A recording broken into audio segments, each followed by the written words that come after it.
Hey, are you Miss Kennedy, the movie producer? Yes, I am. You know I watch all your movies. Everybody who gets in my cab, I tell them to go to the theater, watch your film. Oh, I thank you. Travis. I think you're gonna reawaken all these old franchises like Star Wars, Indiana Jones. Matter of fact, I was meaning to place some stickers of your films in my cab, but the company said it was against policy. They wouldn't allow it. But what do they know? They're just a bunch of jerks. Let me tell you something. I've learned more about people sitting in taxi cabs than by sitting in all the movie theaters across the country. Oh yeah? It's true. Can I ask you something, Travis? Sure. What kinds of movies make you go to your local theater and buy a ticket? I don't know. I haven't been keeping up with the new releases. It's been a while since I've gone to the theater. Oh, come on, there must be something you'd watch. Well, I used to love the old classics, like the spaghetti westerns. But now I just feel that studios are making films to have sequels made. They're just trying to pack in everything and please all these nerds. The stories can't even stand on their own, To be honest with you, they're just mostly garbage. Some of them are so bad they give me a headache. If it was up to me, I'd have them chopped up and left on the editing room floor.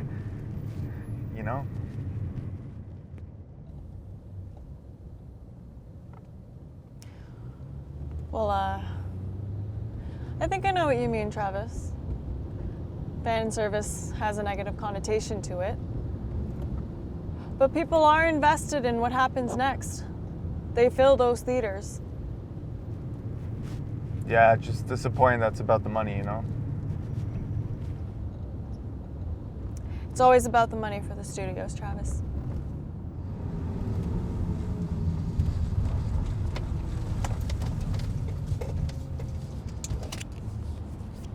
Here, keep the change.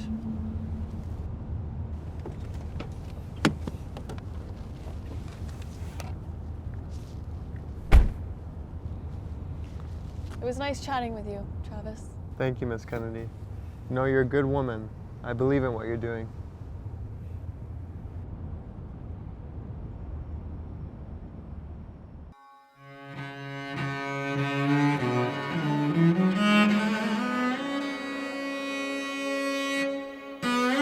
One of the all-time greatest American films ever made. Watching this felt like I was disassembling a bomb. Was he really trying to save her, or was he just trying to go on a mass killing spree?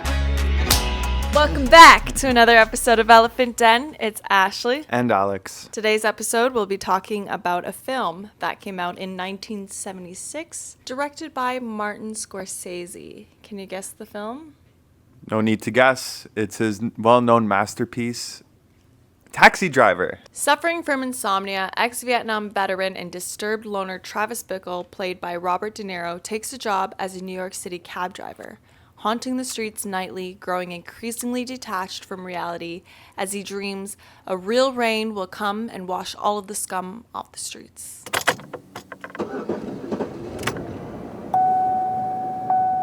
So let's dive right into it by talking about the character, because that's basically the whole film, focusing on this one character, Travis Bickle. Played excellently by Robert De Niro. Excellently.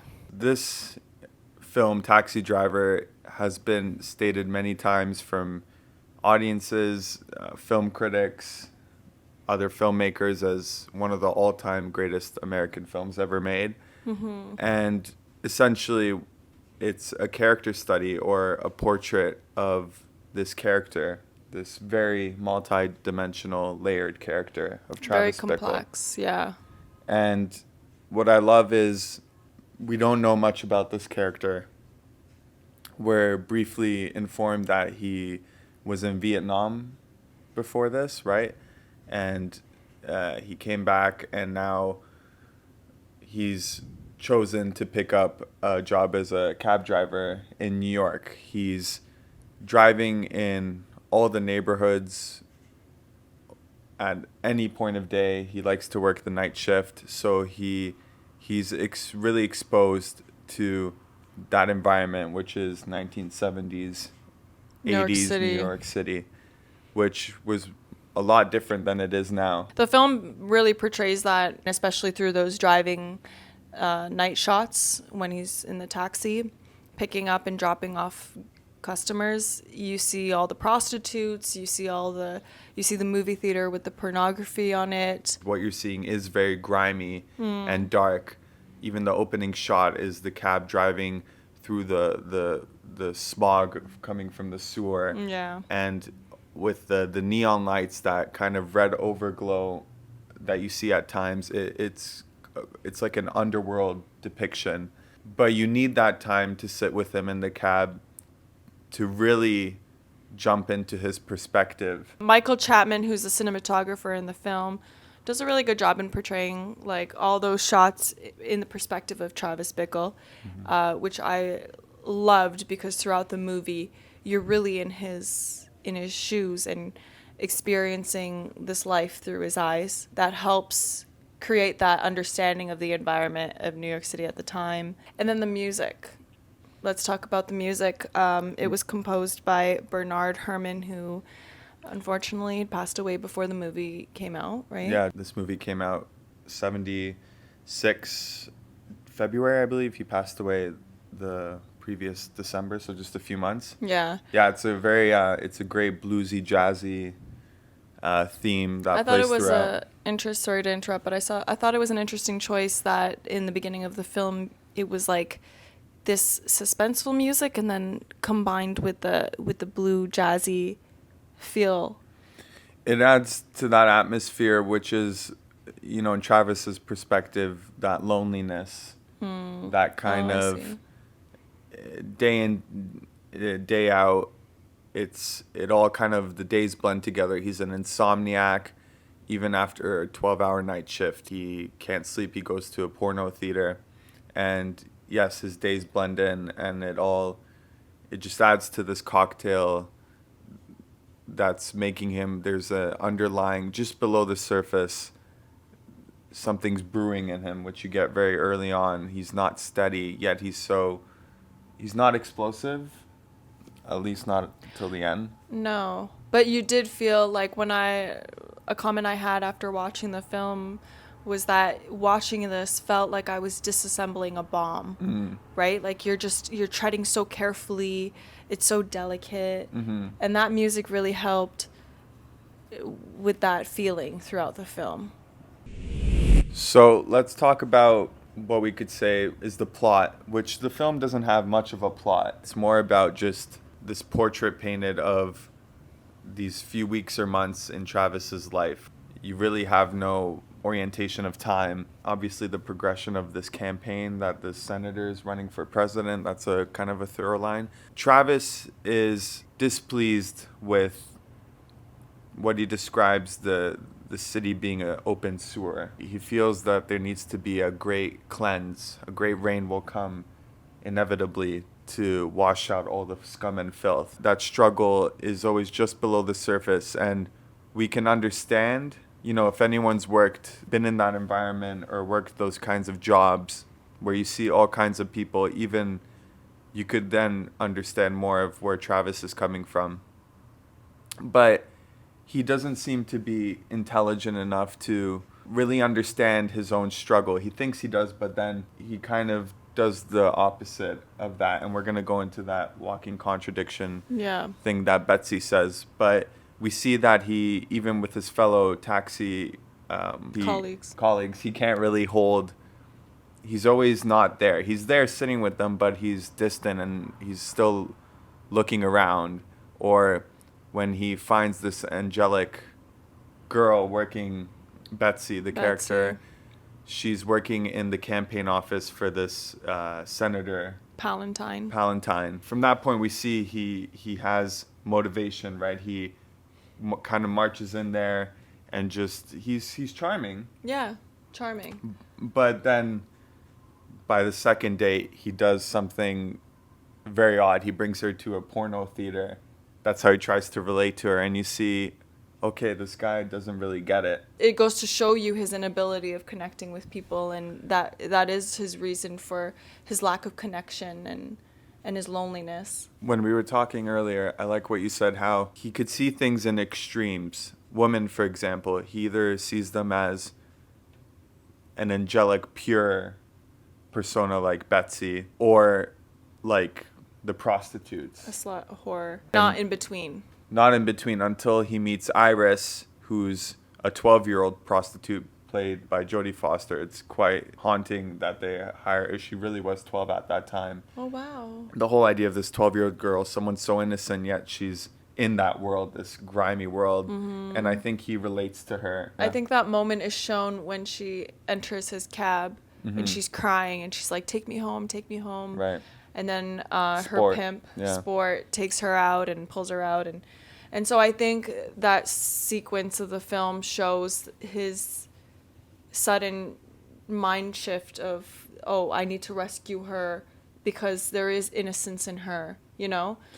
And that leads to his Well, and I like obsession. how it's never clear, because he's not clear on why he's doing the things that he does. Yeah. Even in the end, was he really trying to save her, or was he just trying to go on a mass killing spree?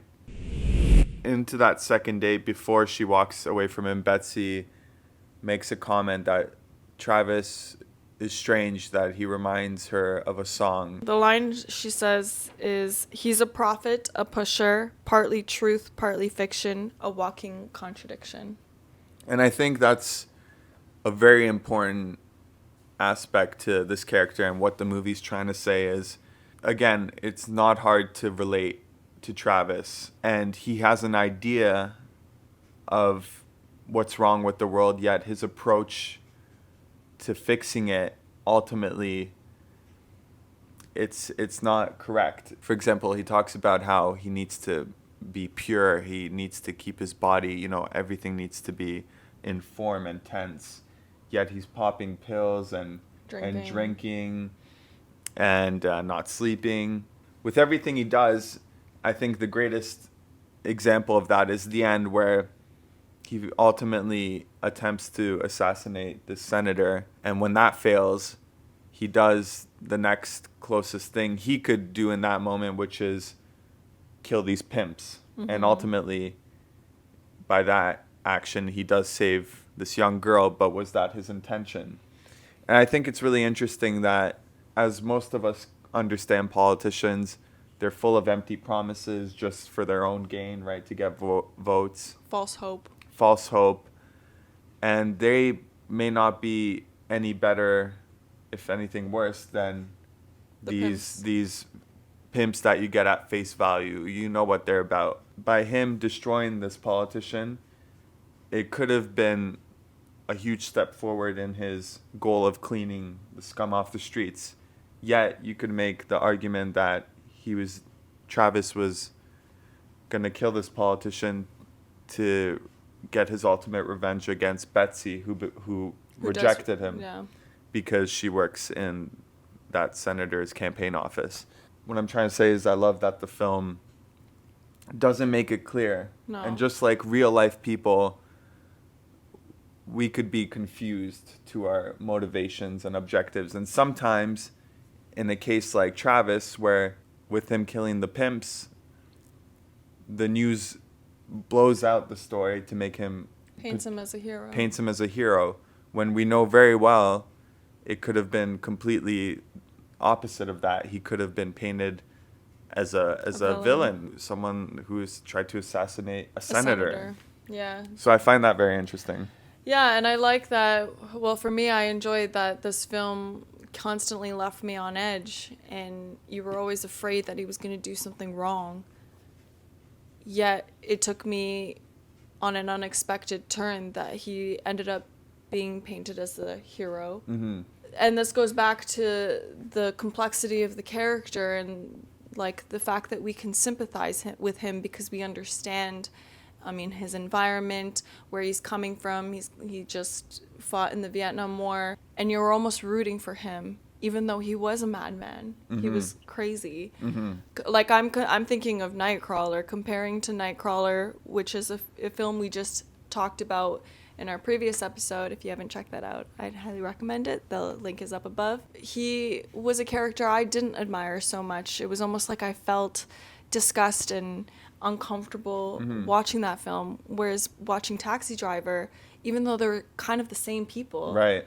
I felt for Travis Bickle, and Yeah. I was rooting for him in the sense that, like, I was happy that he was painted as a hero instead of killing Palantine, and I was glad he failed, you know? 100%. I like that you bring that up. It felt natural to come into Taxi Driver just coming out of Nightcrawler. Even though they're similar in Travis, there's things that are creepy about him, and there's that great scene where he's getting rejected over the phone after he's trying to call Betsy back. And one of the greatest shots in the film, and many people have talked about it, but Scorsese pulls the camera, pans it away from Travis talking on the phone to an empty hallway, almost as if you can't watch his rejection. It's too painful. More painful than the murder scene, whereas you saw the whole thing. He even makes that stylistic choice of doing slow motion and panning down on the aftermath of the violence. It's all the blood. And it's great to juxtapose those two things. As far as Taxi Driver, Martin Scorsese finished completing the film.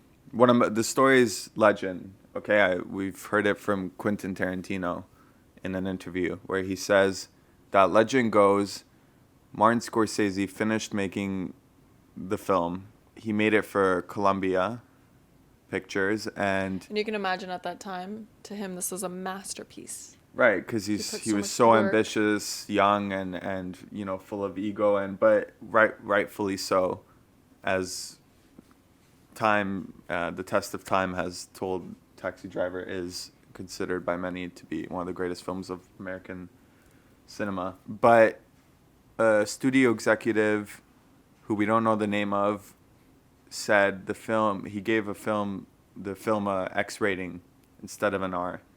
And obviously that's going to change who can watch it, its release, and they were insisting that he slashed the canvas, essentially, to change his film. You could imagine with an artist like Martin Scorsese, who's so passionate, that's the last thing he wants to do. And the legend goes he stayed up all night with a loaded gun drinking, contemplating murdering this executive the next morning. When he finally really was honest with himself that he's going to go through with this, he reached into himself one last time to see what else he could do. He made the stylistic choice to just change the saturation of the blood in the last scene, the ultra-violent scene, to 2 shades darker instead Burgundy. of it being, to be a more burgundy red. And with that, the film got its R rating. And Quentin Tarantino was very fascinated by this because as a fellow artist and someone who's so passionate about their work, it just adds to the legend, right? Well, there's potential that the story is true. Yes, and it's kind of a oddly, darkly, but romantic thought, right? Especially because Travis Bickle had this agenda too, right? Yeah. So it kind of parallels the story, but I thought that was a cool story. I do want to point out one more thing about Martin Scorsese's style in the film. Mm-hmm. I really appreciated the detail and the amount of work you can see in every shot and scene in the film. I agree. It's a very atmospheric film. Much better than like his earlier, like his now recent films that came out. Like I said, I just love the intimacy. I think you could definitely make points for these new films, but I don't think... I have my issues with Taxi Driver, and they're small. It's like pacing things, or, the whole time you're really with Robert De Niro, besides the beginning where you're introduced to Betsy. But that makes sense. But then 2/3 of the way in, there's a scene between the pimp and Jodie Foster, and it's good to flesh out that relationship and show that pimp's charisma and Jodie Foster's innocence in that situation. But it took me out of it for a sec because for the first time you're not in Robert De Niro's perspective. But it's a small thing, really. It does feel very complete, and there's very little you would want to change about it. Very rewatchable. And again, it's a great portrait of this character who's so multi-dimensional and complicated, and how can we ever fully understand him when he doesn't even understand himself, and how many of us are more like that than completely figured out, one-dimensional characters like you get in a lot of movies. Yeah, great way of putting it. Robert De Niro's acting was phenomenal. He was so captivating, and even like very subtle, but then there was just these beats of great beats throughout that you could tell it's not just direction, it's nuance. They really explore the character, and De Niro, I think, has been noted as being the greatest example of an actor who could really tap into the four things that character would truly do, that person that he's trying to project. What are the four most likely things he would do in that situation? Yeah. And he'll give the director all those. If you want to see a great art house film and you want to really delve into a character like no other, watch Taxi Driver by Martin Scorsese. It's, the 70s is such a great period in filmmaking, and it's so raw and atmospheric. A film about alienation and obsession. Mm-hmm. If you are interested in that character analysis, yeah, I highly recommend this film. That's everything we have for this episode. Thank you so much for watching. As always, we appreciate your views, likes, and comments. And if you haven't subscribed to this channel, I think you should subscribe. The button is down below, and click the bell for notifications. We also have other platforms such as Instagram and Letterboxd. Instagram, we're at Ashli and Alex. On Letterboxd, we are also at Ashli and Alex. So check us out on there. If you don't know what Letterboxd is, it's just a great movie lover community platform. It's an app you can download, and you could just keep track of all your films, comment, make reviews of other films. You can follow us, follow other movie lovers. Just check it out. It's a great platform. Absolutely. Thank you so much. Thank you. You're awesome.